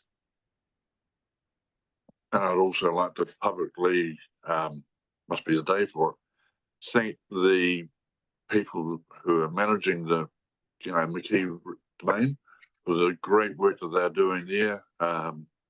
It's really pulled the domain up. Could be, I would have thought, one of our main camping grounds that we can show that what we can do. Everything neat and tidy, painted. The playground equipment is spot on. So could you pass on my thanks anyway to the people who are looking after the ground there? Thank you very much. Councillor Butler. Thank you, Chair. Just following on from Councillor Dakey's point about asking the community about design of playgrounds and that sort of thing. Do we actually have enough information about what communities think and what they want? I know we have a lot of information about the environment and measuring things in the environment, but I'm just wondering whether or not we have the equivalent amount of information for our communities, and whether or not, I suppose this question is directed at Grant, whether or not we could beef that up, because when we're planning playgrounds and reserves and things like that, do we have a source of data to go to see what the mix of people in a community are and what they might want? I mean, there's a lot of things now that we've got Shape Tasman. There's a lot of collection of data that could be done. Just interested in a comment there. Yeah, just through the chair. So along with, just our engagement locally, I guess there is probably some demographic information that we can draw on from our planning team. And I guess it does raise the question of, planning in general and just having that, resource capability to be able to look at these things in more depth. Most of the team have a pretty good understanding of playgrounds and best practice. However, it's just, I guess, the time that it takes to go to that next level, but I'm not saying that we shouldn't be doing that. All right, thank you very much. I mean, I guess it just reminds me how incredibly important these places are, these reserves and these playgrounds actually for our communities at large. I mean, not everybody has the resources to, pay money to go to paid places. They really are a release point for parents with young children and other people to be able to recreate. So that's so important for our communities. Anyway, with that, we do have a resolution up there on the board to receive the Community Infrastructure Activity Report. Do I have a mover for that? Moved Councillor Ellis, seconded Councillor Maru. All those in favour, please say aye. Against, carried.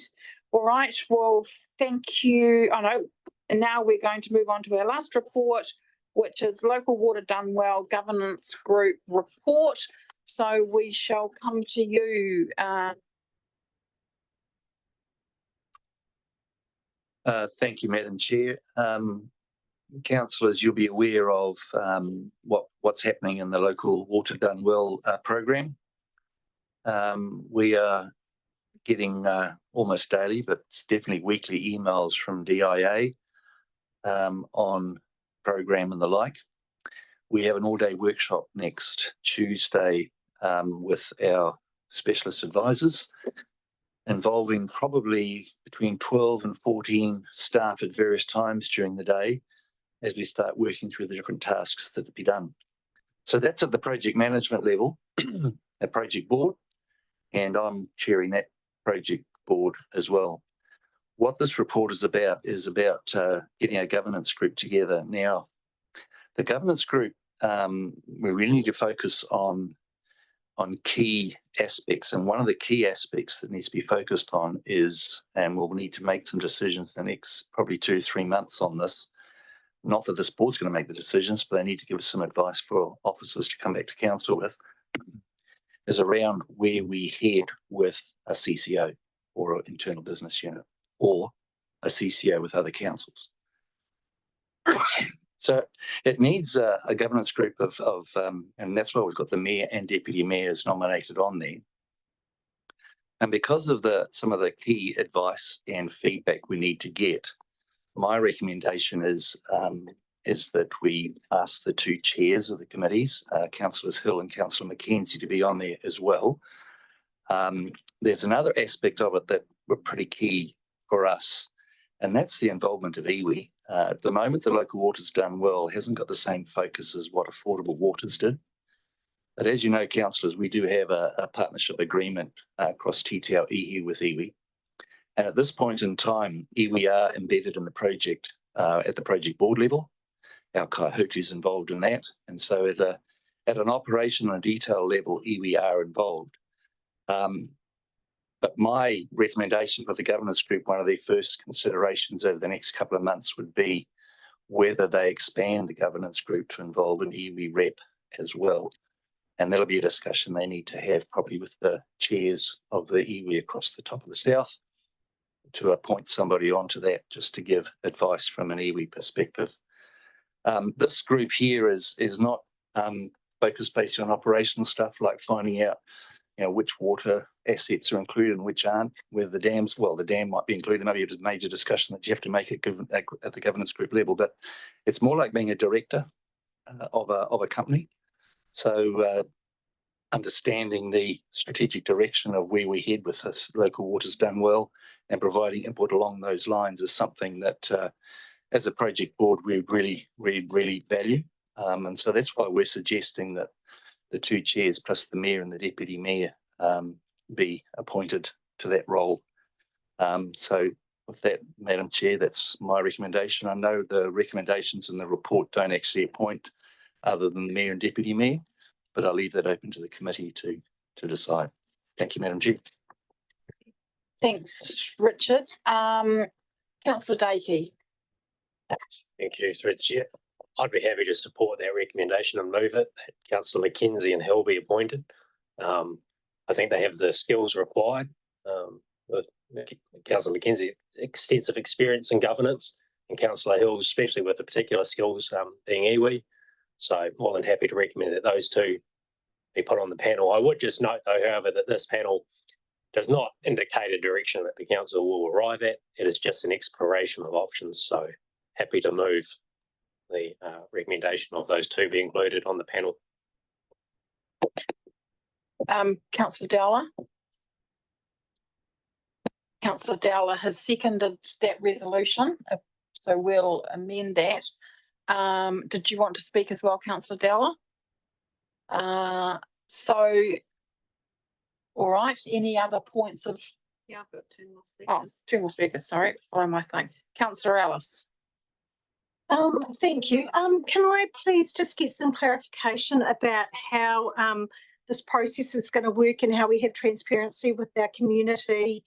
How are they going to be able to see what's going on? Because in my experience, when we have these things, while they don't make decisions, they can certainly have quite a bit of guidance as to council's final decisions. So how is this going to be able to be?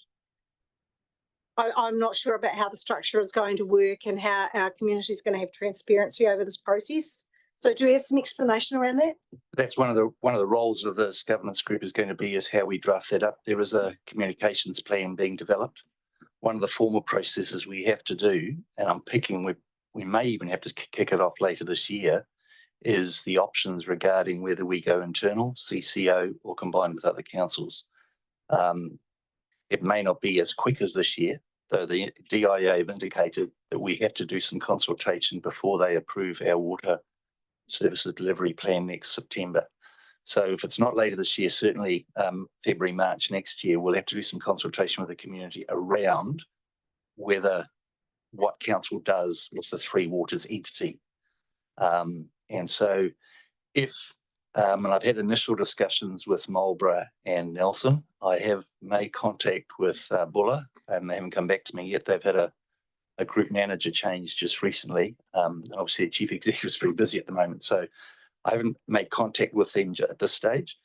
But Marlborough and Nelson at this point in time have got an open mind on it. Their tendency, and they're going to their two councils next month, I think, with a view to going alone. So I'm not sure whether that's going to happen or not. Obviously, the councils have to decide that. But we, at this point in time, are keeping an open mind. We are progressing with developing our own water delivery services plan. And if we have them on board as part of those discussions, well, then that might help formulate what options we go out to the community on where we go with the Three Waters. Can I say in terms of the delivery of the Three Waters, like our contract with Downer, that will continue. So as far as our community is concerned, the actual delivery of the water services will continue right through this whole process. So the only consultation that will occur next year would be around whether we form a CCO within ourselves, whether we stay within our council now, as we are now, but obviously there needs to be a separate financial firewall put up because all our accounts have to be separated financially from the rest of council, or whether we form a CCO with 2 or 3 or more other councils. So that's probably the consultation that's going to occur next year. So there's no consultation in terms of how we deliver it, because at this point in time, we'll be continuing with our current contracts. And whatever we set up, the current contracts will continue until their time, and the new setup will then decide how the waters are acted, how the services are delivered into the future. So, and the other thing that will be discussed and will require input and advice from the governance group is what we do with stormwater. My view at this stage, well, there's 2 options, or 3 options really, but 2 main ones. One is that council hangs on to stormwater and only puts water and wastewater into the unit, CCO or whatever. The other one is they put stormwater on the delivery side. So with the contractor that we got now, would still deliver stormwater, but the council may still rate for the stormwater activity and transfer that money to the CCO to deliver it. So that's the second option that could occur. I think it'd be a rather, you would lose a lot of efficiency if you decided to only go out to tender with water and wastewater and then separately contract stormwater, because I think the overlap with everything, it makes sense to have all those activities stored within the same contract. So I know I've covered a lot in that space. I don't know if I've answered your question, but there's a lot of scenarios. And one of the advantages with the governance group is that they'll be able to get their heads across all of this and give us advice and input, and in time obviously socialise with the rest of the council. And when decisions need to be made, that's when we'll be coming back to to the council to make some decisions. I'm just trying to get an understanding of, will there be public notified minutes or notes from workshops? I just can't quite get a feel of how the public or even we are going to be kept up to date with this process. This, under the terms of reference, this is not going to be a meeting where there's agendas done or anything like that. It's just a governance group is just to meet informally in a way with the project board, just to keep across what's happening and to give advice and input. And if any decisions need to be made, then they'll be coming back, and that's when the public information will be distributed. Yes. Anything further, Councillor Ellis? Anything further, Councillor Ellis? All right, Councillor Murray. I didn't have a question until Councillor Ellis now did. So was it a governance group or was it an advisory group? Is it I guess I didn't have any questions until you just explained. No minutes, no formal discussions, just have some conversations about it. It doesn't sound like governance to me. That sounds like a sense check and are we doing okay? So I'm not sure now whether this is a governance and advisory or just a chat around an office and this is what we're doing. Perhaps my comment about minutes is with agendas publicly notified and then publicly notify the minutes. No, this is probably meeting notes will be taken and the board would be advised on the things that we're needing to discuss, but it won't be a formal agenda that's publicised like on Big Tin Can or anything like that. But that information could be relayed to other councillors, but it won't be through the public space unless the governance group believes we need to make this public and we need to go to council with a formal report on it, and then we'll put it out public. But we'll be governed by the governance group on that aspect. And I guess just following up, I think that's the question is how much before the public, how much till we get to public consultation? All the conversations had before that are invisible, and that's sometimes part of the concern from people because they just haven't. So I have no doubt that the people that we're going to have doing this are the right people there. But how does the community have faith that those conversations have taken place? Can find it, because I can just imagine this now when this sets up. At least 4 people putting in the GOIM request to what's been discussed at this governance group, because it's the unknown stuff, and it's actually, I don't think there's anything that you'll discuss that's not, that shouldn't be fairly available. But. Yeah, that's fine. And you will note that I did say that every operations committee will be updating and giving you a report every 6 weeks, and that's where we'll be reporting back on that. And in meeting notes, I mean, at the end of the day, they could be made available as well. One of the things we didn't want to do is to make this over heavy and appoint a formal governance group that had meeting agendas and everything and gave them powers to make decisions, because I don't think this is big enough for that. I think it's big enough further down the track, but I think at this stage, the governance group is just going to be giving input and advice, and also understanding some of the complexities around what has to be done and by when, because there's quite a bit of investment going to be required, particularly over the next 6 months, and pulling a lot of information together and all the options together and the like. So, I'd like the governance group to be across a lot of that. So, yeah. Actually, when I think about it more, I'm more happy. So it's just another layer reporting back to operations, because we would have just got to report back through operations then, and no other governance involved. So I'm actually more comfortable. Thank you. Councillor Kinnermont and then Councillor Walker. Yeah, I was going to second the motion, but Councillor Adela got in before me, so that's fine. I fully support this and the expertise that are on this panel. Well done. Thank you, Councillor Walker. Okay, cool. Councillor Walker, then Councillor Dowell. Thank you. Just a point of clarification. So you've talked about the chairs of our committees, but I didn't hear, and maybe I missed it, Councillor Mailing's name come up in this conversation. Did I miss something there? No, it was the 2 chairs of the strategy and policy and the operations committee. Well, would he not be the chair of the strategy and policy for point of clarification? Got my committees wrong.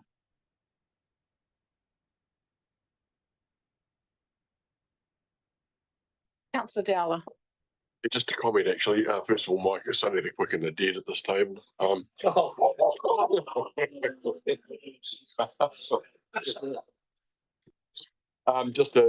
read quite an in-depth article just recently regarding the 3 West Coast councils going to become a bit more cuddlier. So it looks like they might be progressing towards amalgamation quicker than I ever thought they might. So the whole deal. So yeah, just putting that out there that it was a report that big, and the Bullock Mayor was actually 100% behind it all. Cool. All right. Any other questions of clarification? Our resolution is up there on the board, which is to receive the report to appoint the group of the Mayor, Deputy Mayor, Councillors Hill and Mackenzie.